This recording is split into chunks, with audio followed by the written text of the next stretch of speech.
Hola amigos, gracias por acompañarme con un video más. Hoy 12 de noviembre del 2024. Hoy la presidenta Claudia Sheinbaum se voló la barda al presumir tremenda encuesta. Más del 68% de la ciudadanía respalda a nuestra presidenta Claudia Sheinbaum.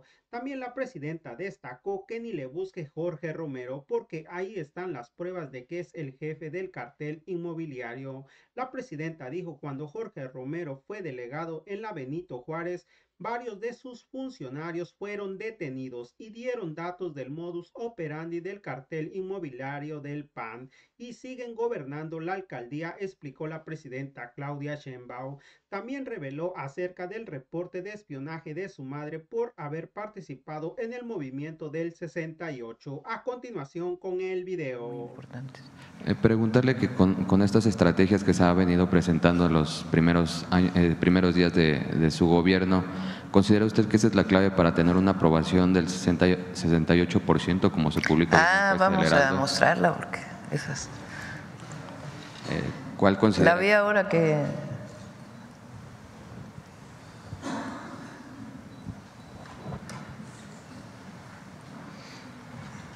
¿Cuál considera usted que es la clave para que le den una aprobación de Estar esta cerca del manera? pueblo siempre, no traicionar, trabajar todos los días, entregarse, honestidad, honradez y nunca alejarse del pueblo.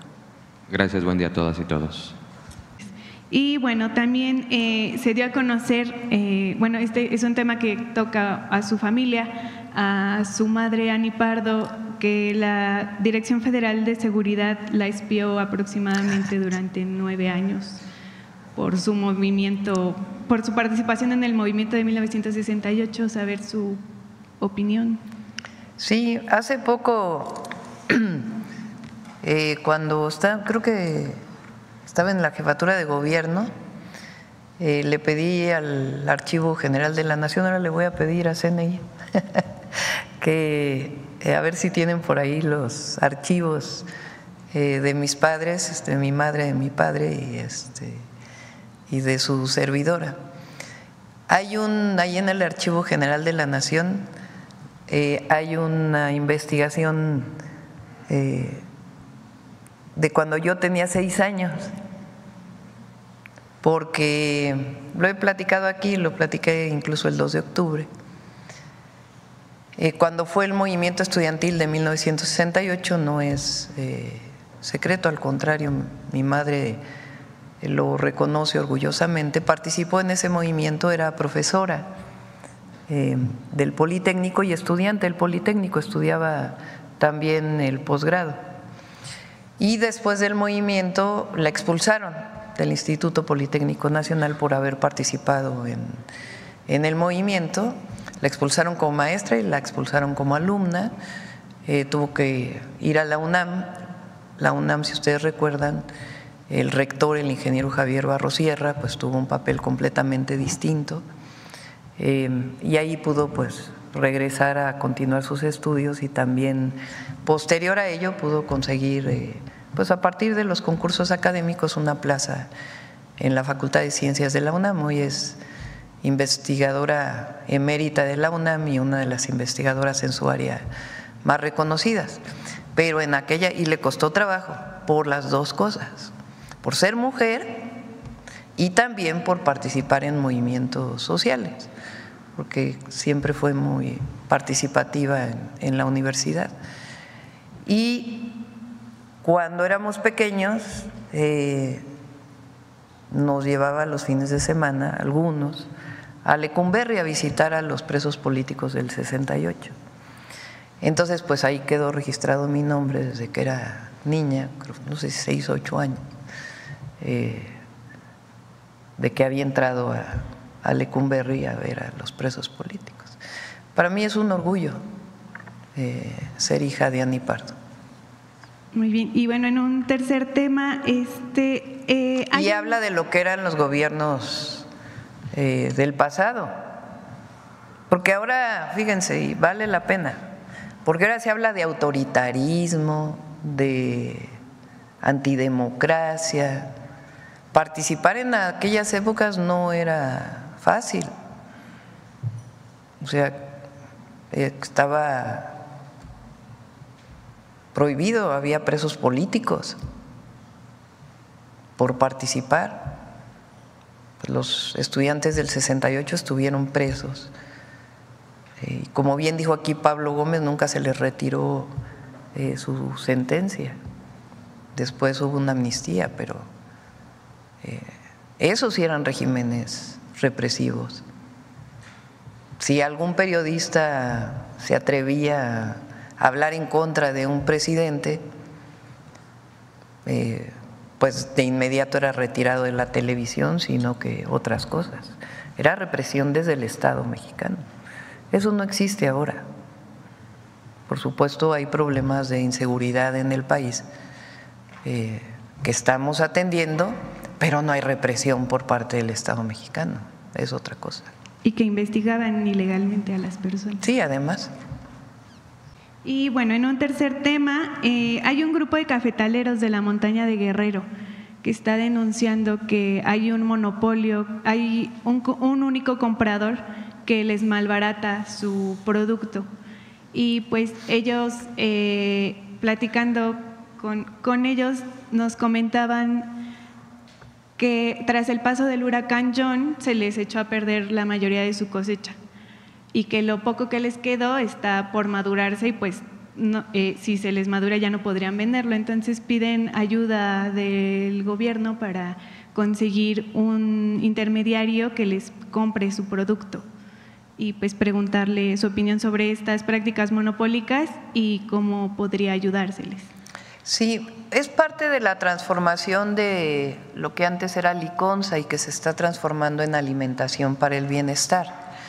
El objetivo o la tarea de María Luisa Albores, que además conoce muy bien el campo mexicano, es adquirir el café en distintos lugares del país, entre otros productos, e incluso procesarlo.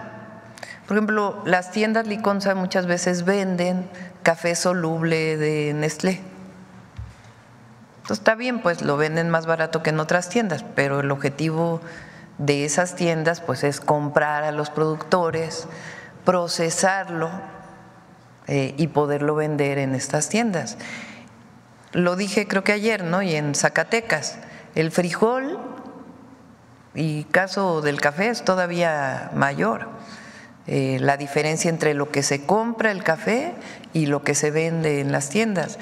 Pero el frijol se estaba comprando en 14 pesos por los intermediarios. Le pusimos ahora el precio de garantía de 27 pesos. Entonces, eso ya no solo es lo que compra la SADER, sino que además pues los intermediarios ya no pueden comprar a 14, ya tienen que subir sus precios. El frijol negro se vende a 55 pesos en las tiendas. El objetivo es que en las tiendas de alimentación para el bienestar, las tiendas del bienestar, se venda a 35 pesos. Entonces se compra el producto, se limpia, se embolsa y además vamos a recuperar la producción de semillas. Entonces de esta manera no solo se ayuda al productor, sino a la economía del pueblo de México. Entonces, para los sembradores de café, si nos das los datos y le pedimos a María Luisa que se ponga en contacto. Acá. A ver tú y luego tú. Ok, gracias, presidenta. Karen Ballesteros de Canal 11 ya mencionaba que avanza en comisiones este dictamen para fortalecer la Secretaría de Seguridad Pública. Conocer su opinión de que justamente los partidos de oposición votaron a favor de esta modificación al artículo 21. ¿Este marca un paso importante para reforzar la estrategia de seguridad en todo el país? Sí, había quedado muy limitada en la anterior, en la reforma de la Guardia Nacional, la parte que tiene que ver con el Centro Nacional de Inteligencia que está en la Secretaría de Seguridad Ciudadana y otras facultades de inteligencia e investigación como coadyuvante de la Fiscalía General de la República, porque la facultad constitucional la tiene la Fiscalía General de la República, como coadyuvante de la Fiscalía, son las facultades que se le están dando ahora a la Secretaría. Había quedado solamente coordinar y planear, algo así, creo que eran las facultades, y ahora se le está dotando de esta facultad para que quede muy clara. Y eso pues qué bueno que todos votaron a favor. ¿Cree que pues esto muestra la intención, ¿no?, de fortalecer la seguridad en todo el país? Pues sí, qué bueno que votaron a favor. Ahí lo dejamos. En otro tema, ayer Jorge Romero, el próximo presidente del PAN, justo mencionaba que no hay ninguna imputación en su contra por el llamado cártel inmobiliario. Sin embargo, pues es importante recordar que hay un exdiputado, Christian von Roerich, que está en reclusión por esta red de corrupción. Incluso hay alrededor de 31 servidores públicos de la Benito Juárez detenidos, 4 con sentencia, que devolvieron alrededor de 10 inmuebles. ¿Qué opinión le merece que Jorge Romero diga que estas son calumnias en su contra cuando, bueno, estas personas involucradas forman parte de este grupo político al que él pertenece? Pues más que el grupo político es este grupo, ¿no? Es que tengo aquí algunas notas que pude pedir el día de ayer de algo que es público. Son varios servidores públicos que trabajaron, bueno, no son servidores, son personas que trabajaron en el gobierno, que servidor público quiere decir servir al pueblo, y estos se sirvieron a sí mismos, no sirvieron al pueblo. De personas que trabajaban cuando él fue delegado, que tenían puestos muy altos, que fueron detenidos y que ellos mismos ya regresaron inmuebles. E inclusive han dado datos de cuál era el modus operandi. Entonces, pues hay detenciones y hay claramente un modus operandi de cómo, por lo menos en lo que fui jefa de gobierno, funcionaba este grupo que gobernó la Benito Juárez y que sigue gobernando la Benito Juárez durante muchos años, y personas que ocuparon el mismo puesto durante años, desde las delegaciones hasta las alcaldías. Entonces, pues ahí están las pruebas. Sí, y que él dice que son calumnias, ¿no? Es el jefe del cártel inmobiliario. También, bueno, ayer se reunió con los gobernadores adscritos ya al IMSS Bienestar. Si nos puede informar sobre los acuerdos que se llegaron, de qué se habló, detallar más al respecto, por favor. Sí. El IMSS Bienestar es una gran institución que formó el presidente López Obrador y tiene la virtud de que queda atrás el esquema de solamente dar recursos, del antiguo Seguro Popular y prácticas que no ayudaron a mejorar la atención a la salud. Entonces son 22 estados y la Ciudad de México, que ya son parte del IMSS Bienestar, y Yucatán, que Joaquín Díaz Mena ha manifestado que quiere firmar lo más pronto posible el convenio. Entonces estamos revisando varios temas para poder mejorar aún más los servicios de salud. Entonces, para esto son las reuniones del secretario de Salud, del subsecretario, se les informa cómo van a adquirirse los medicamentos, cosa que ya se presentó aquí en la mañanera, y algunos otros temas indispensables para el servicio público. Y por último, y sobre su participación en el G20, nos mencionaba el canciller que había solicitudes de reuniones bilaterales con 8 países. ¿Ya han confirmado por parte, de usted una reunión con alguno de estos 8 Mañana países? Les informamos.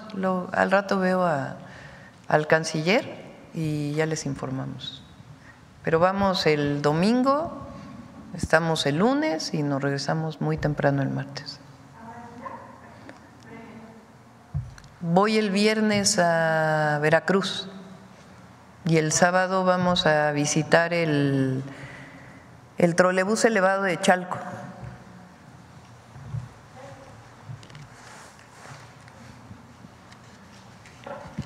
Muchas gracias, presidenta. Buenos días, José Manuel Fuentes de Capital 21, el corazón de la capital. Preguntarle si México envió algún representante o si usted va a participar de forma virtual en la cumbre que se está llevando a cabo ahorita en Perú de la PEC. Va a Secretaría de Economía un representante de la Secretaría de Economía. También, mi segunda pregunta, Presidenta, sería con el tema de seguridad. Sobre todo, la pregunta sería para usted y también para el secretario de Seguridad, de cómo se va a fortalecer a la policía. Sabemos que en la Ciudad de México el secretario implementó un programa especial, preguntarle cuál va a ser ahora a nivel nacional, y también el tema de la videovigilancia, que tuvo buenos números porque en la ciudad se tenían 25,000 cámaras de videovigilancia y luego ya con la implementación de esta estrategia fueron más de 75,000. También cómo se va a implementar esto, si va a ser en carreteras, etcétera, saber cómo va a ser ese punto. Y muchas gracias, Presidenta.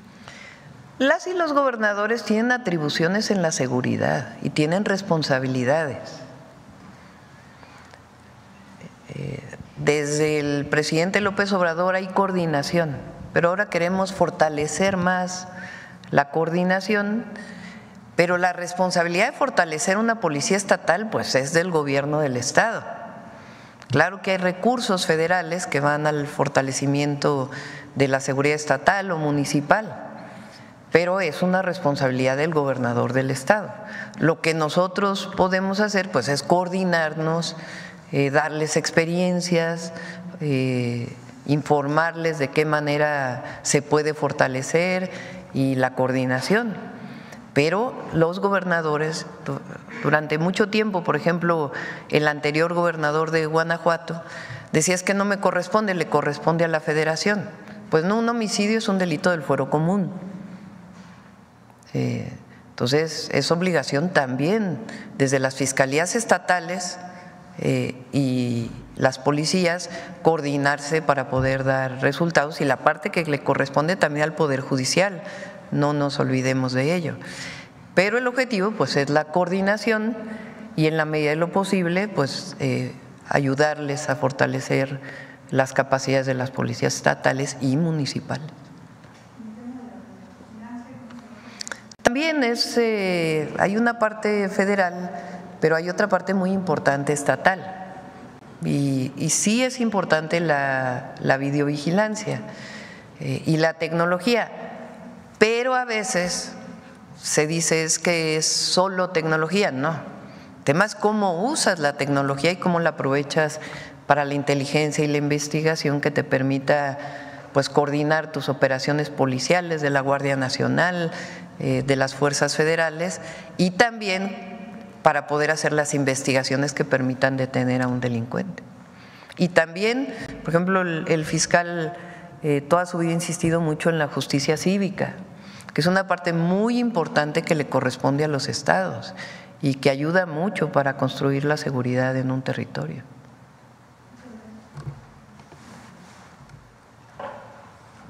Buenos días, doctora. Arturo Rojas, del diario El Economista. Como primera pregunta, me gustaría conocer, en el contexto de la reforma de la desaparición de organismos autónomos, entre ellos el INAI, me gustaría saber si nos puede compartir qué pasaría con la Plataforma Nacional de Transparencia y los datos que ésta tiene. ¿Permanecerían en la Secretaría de la Función Pública? ¿Se reformaría esta plataforma? ¿Se desaparecería o qué sucedería con ella? No puede desaparecer. Las funciones pasan a la Secretaría Anticorrupción y de Buen Gobierno.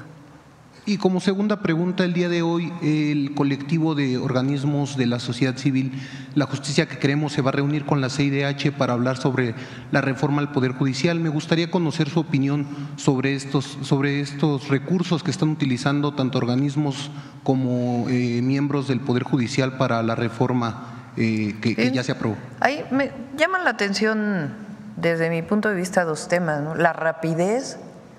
Hay casos que van a la Comisión Interamericana que tardan años para poderse atender, y ahora esta reforma al Poder Judicial no tardó ni semanas. ¿Cuánto interés? No hay ninguna violación a ningún derecho humano.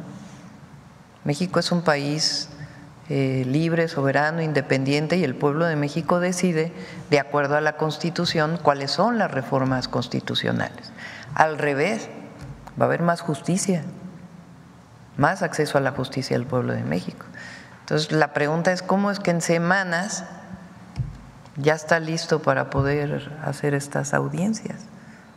La verdad, cuánto interés en el poder, en la reforma al Poder Judicial, pero eso ya es constitucional, ya es constitucional. Cualquiera que crea que hay otros mecanismos para parar la reforma judicial, pues está muy equivocado.